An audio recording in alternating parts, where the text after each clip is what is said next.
पार पडलेला आहे, काय शिवसेनेचा मेळावा या ठिकाणी पार पडलेला आहे। तसं म्हणायला गेलं तर आम्ही दर 2-3 महिन्यामध्ये तालुका बैठक घेत असतो।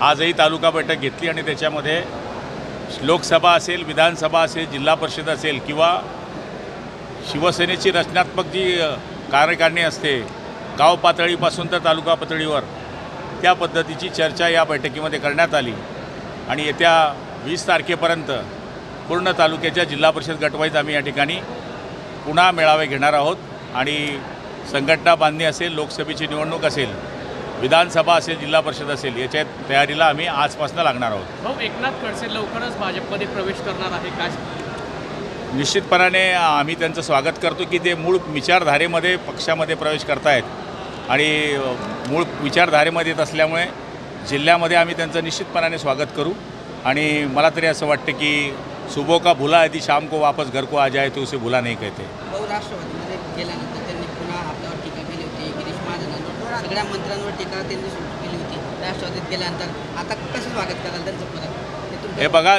मागच्या काळातही ते सगळ्यांचे या जिल्ह्यामध्ये माहिती असेल की जुने भाजपचे कार्यकर्ते म्हणून त्यांची ओळख होती आणि मंत्री म्हणून ओळख होती। त्यांनी विचारधारा सोडल्यानंतर साहजिक आहे त्यांनी बऱ्याच वेळेस टीकाही केली, पण आता जर ते आपल्या मूळ विचारधारेमध्येच येत आहेत तर निश्चितपणाने आम्ही सुद्धा त्या टीकेला काही प्रत्युत्तर देणार नाही, ते विसरून जाऊ आणि एक नवा अध्याय या जिल्ह्यामध्ये सुरू करू। खडसेच्या प्रवेशांचा मुहूर्त कधी ठरला आहे? तुम्ही तर तारीख निश्चित सांगून दिली। मलाही माहिती पडलेली आहे, 9 तारखेच्या आसपास चंद्रपूरमध्ये त्यांचा प्रवेश होईल अशी माहिती मला मिळालेली आहे आणि विदर्भातून खानदेशामध्ये ते इकडे येतील अशी माहिती मला मिळालेली आहे। भाऊ, मंगलदास बांदल जे आहेत, मंगलदास बांदल यांची उमेदवारी रद्द केली आहे वंचितने। वंचित आघाडीने त्यांची उमेदवारी रद्द केली आहे। भाजपकडून आरोप होत होता की भाजपच्या माणसाला वंचितची उमेदवारी दिली, असा मेसेज सोशल मीडियावर फिरला। हे मला त्याच्यातलं काय माहिती नाही। भाऊ, नाशिक असेल, रत्नागिरी असेल, शिंदे गट या 5 जागांसाठी आग्रही आहे, काय सांगणार?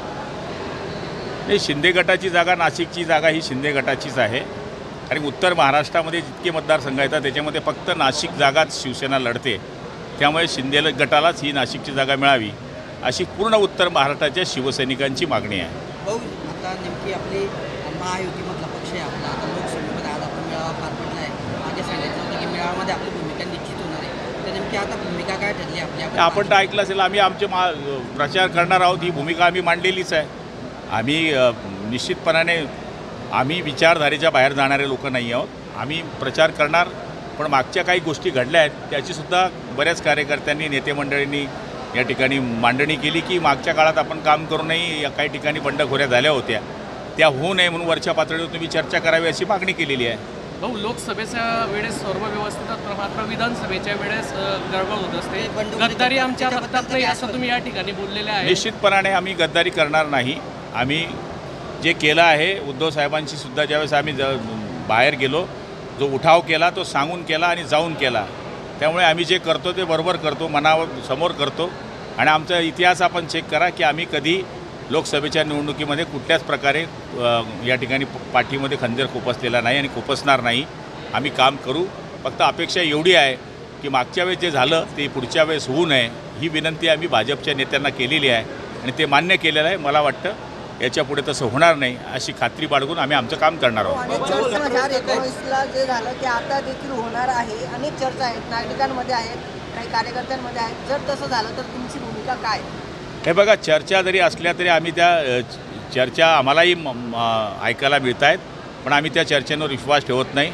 आम्ही आमच्या प्रारब्धावर आणि हिंदू हृदय बाळासाहेब ठाकरेंच्या विचारावर या ठिकाणी काम करणारे कार्यकर्ते आहोत।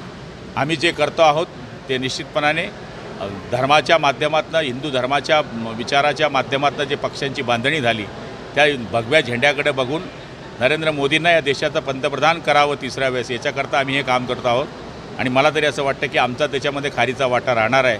पुढच्या काळामध्ये त्यांनीसुद्धा नरेंद्र मोदींच्याच विचाराचं सरकार महाराष्ट्रामध्ये विधानसभेत यावं याच्याकरता त्यांनी आमचं काम करावं, ही आमची मानसिकता आहे आणि ही आमची इच्छा आहे आणि ती पूर्ण करतील।